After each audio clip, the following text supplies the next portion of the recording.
podemos os esquecer, porque não vamos reduzir a mortalidade materna, a mortalidade infantil, sem colocar nos serviços o pessoal qualificado necessário.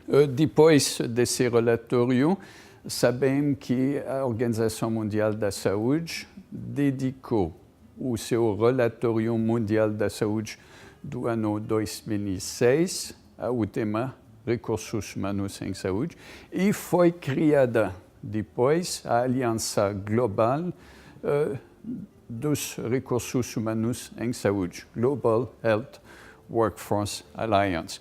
Então, a janela de oportunidade se abriu. Hoje mesmo, temos talvez essa janela ainda um pouco mais aberta. A última reunião do Executive Board da Organização Mundial da Saúde, que é acho que eu enganei aqui, é 21 de janeiro, não de novembro desse ano, fez uma proposta para fortalecimento dos recursos humanos em saúde, para a Assembleia Mundial da Saúde. Então, nos próximos 5, 6 meses, o tema do fortalecimento da força de trabalho em saúde vai ser de atualidade. E essa Global Health Workforce Alliance teve uma reunião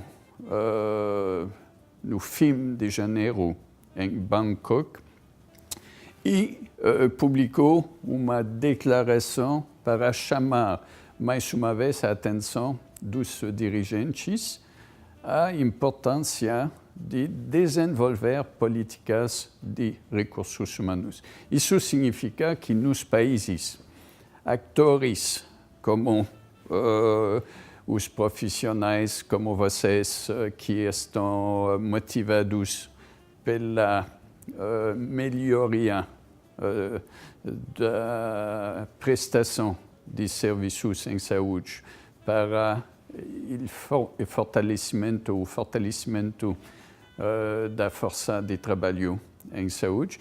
Vocês têm um momento de alguns meses para fazer a advocacia da necessidade de políticas racionais em relação aos recursos humanos.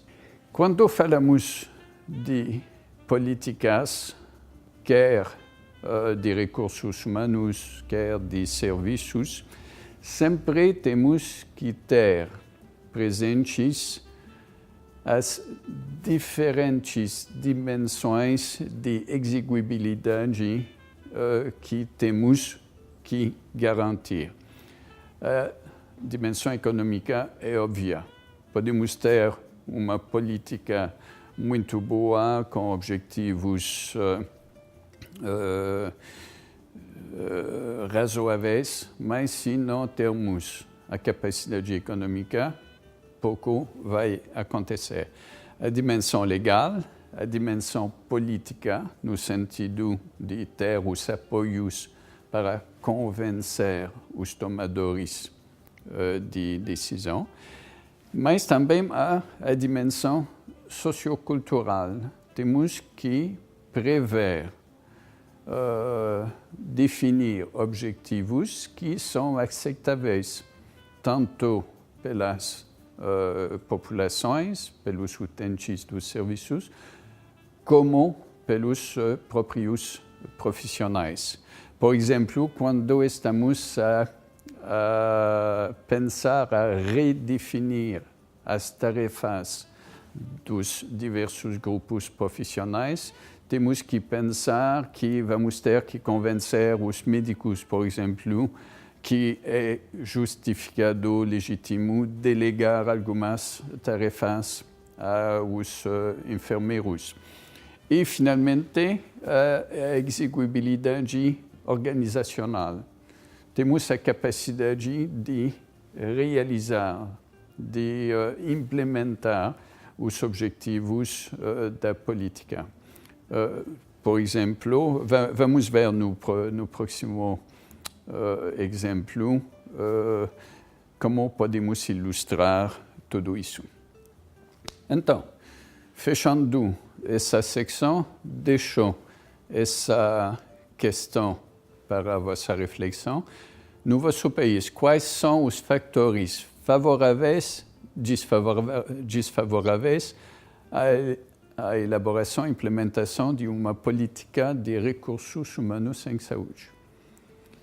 Quais são os fatores que, no momento, podem ajudar no processo de elaboração ou, nos casos onde já existe uma política, favorecer a implementação dessa política ou, ao contrário, ser um obstáculo a essa implementação.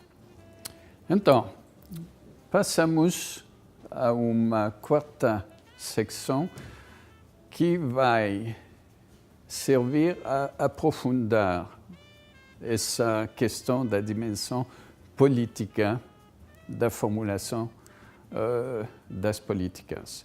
Estou a falar da análise do ambiente e, mais particularmente, da análise dos stakeholders. O que é isso? É um instrumento para entender o comportamento dos atores envolvidos. Podemos dizer até para prever, mas deixamos entre aspas, esse comportamento. É bom saber com antecedência quem está a favor, quem está contra.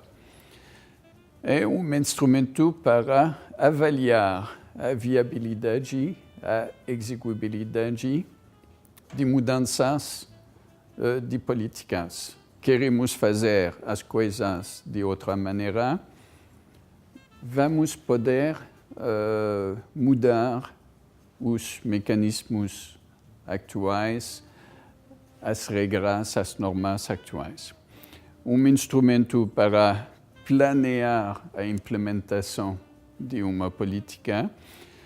Essa análise pode ser retrospectiva para entender o que aconteceu, o que explica que uma política não foi sucedida, para evitar no futuro os mesmos problemas, ou, em geral, vai ser uma análise prospectiva para preparar o terreno. E vai ser um exercício mais ou menos complicado, mais ou menos difícil. Vai depender do que vocês vão esperar do exercício e também dos recursos disponíveis. Tem dinheiro para fazer inquéritos de opinião, para fazer análise de documentos, tem muito tempo, ou, como é sempre ou muitas vezes o caso, tem pouco tempo, tem poucos recursos, então temos que fazer uma análise que vai ser um pouco mais superficial, mas que pode trazer informações importantes. Então, primeira pergunta vai ser quem são os stakeholders? Quem são os atores que temos que tomar em conta? Esse quadro vai identificar um grupo de atores que, em geral, vamos encontrar no setor da saúde. A lista não é exaustiva, é indicativa, mas vemos que os que têm um interesse numa potencial política de recursos humanos são numerosos. Eu chamo a atenção que temos atores que têm valores, crenças, representações interesses objetivos que podem ser diferentes e que o poder relativo de cada actor ou stakeholder pode variar e pode variar no tempo também. Numa análise dos stakeholders, temos que definir o que queremos saber. Em geral, vamos querer saber qual é o grau de interesse de determinado actor no tema. Por exemplo, voltando a essa política de redistribuição das tarefas em saúde, se estamos a falar de delegação de tarefas dos médicos aos enfermeiros, talvez que alguns técnicos não vão ter, grupos de técnicos não vão ter grande interesse. Mas, certamente, os médicos, os enfermeiros vão ter interesse muito importante. Queremos saber qual é o grau de influência potencial de stakeholder sobre a discussão do tema sobre uma eventual tomada de decisão. Queremos saber qual é a posição, a favor, indiferente, contra, e saber qual é o impacto potencial das ações desse grupo de atores sobre a futura política. O outro passo vai consistir na colheita de informação.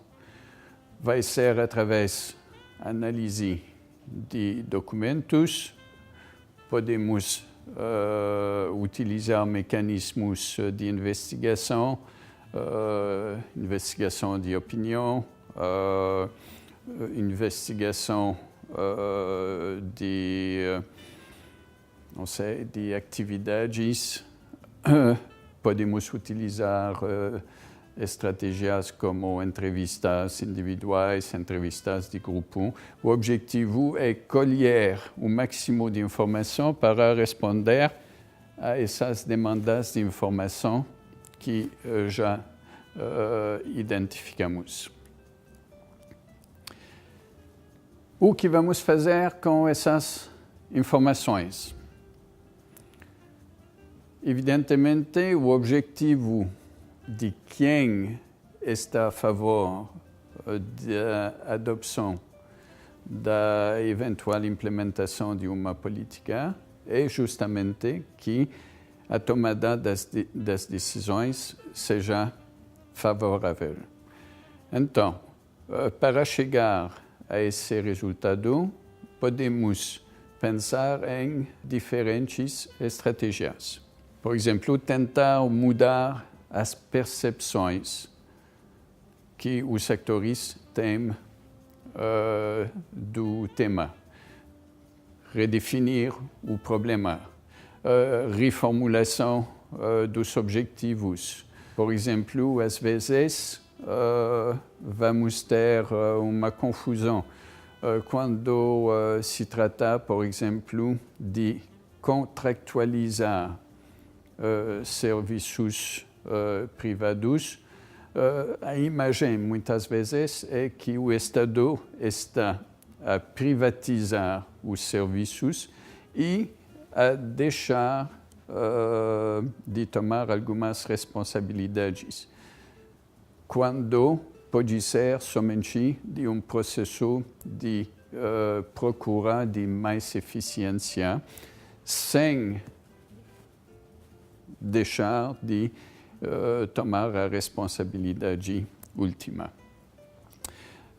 Uma estratégia pode ser tentar mudar as posições através da negociação, através de mudanças da proposta de política, aceitar propostas de atores que eram em oposição, compensar as perdas dos que não vão beneficiar da política.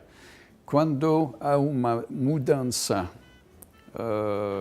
há sempre uns que vão ganhar e uns que vão perder. O ideal é todos ganham, mas em geral, como existem privilégios, como existem interesses, a probabilidade é que alguns vão perder. Podemos pensar em mecanismos para compensar essas perdas. E há vários modos de tentar mudar as posições. Por exemplo, a cooptação. Vamos convidar os opositores a participar no processo de elaboração, de implementação de uma política. E, finalmente, podemos tentar mudar o equilíbrio dos poderes através da redistribuição dos recursos, do fortalecimento dos aliados, do enfraquecimento dos oponentes. Aqui é um momento de lembrar que o poder é função dos recursos que um grupo tem à sua disposição. Quais são esses recursos? Dinheiro, evidentemente, recursos financeiros. Uma organização para apoiar uma proposta de política. Temos uma associação, temos quadros na associação que podem dedicar tempo a isso. Efetivos, representamos milhares de pessoas ou representamos um pequeno grupo de interesse. O grupo que representa mais pessoas tem, em princípio, mais poder. E também competências. Temos os expertos que podem ajudar a justificar, explicar, dar legitimidade à política. Temos acesso à informação, temos acesso aos líderes. Quando os promotores de uma política já são em contato com os que tomam as decisões, podem chamar o ministro da Saúde e o ministro vai responder. Tem outros sectores que podem tentar, por escrito, de qualquer modo, entrar em contato e nunca vão conseguir, ou vão conseguir depois muito tempo. Acesso à comunicação social, que pode jogar um papel importante em colocar um problema na agenda pública. E, finalmente, ter credibilidade. O professor da faculdade, que é reconhecido como um experto a nível mundial num assunto qualquer, quando sai a favor de uma política, isso dá credibilidade a tal política. E, de qualquer modo, quando falamos de análise dos stakeholders, sempre temos que pensar em monitorar as posições dos stakeholders, as relações de poder, porque isso pode mudar, isso pode variar com o tempo. Então, fechando essa secção, eu deixo para vossa reflexão essa pergunta. No vosso país, quem são os principais apoios a uma política de recursos humanos? Quem são os oponentes? Então, podemos passar a um exemplo isso vai permitir ilustrar a parte mais abstracta, mais teórica desse módulo. E vamos concluir e vamos só indicar como vamos trabalhar no dia 3 de março. O exemplo, temos várias opções, porque políticas de recursos humanos podem servir a alcançar diferentes objetivos, melhorar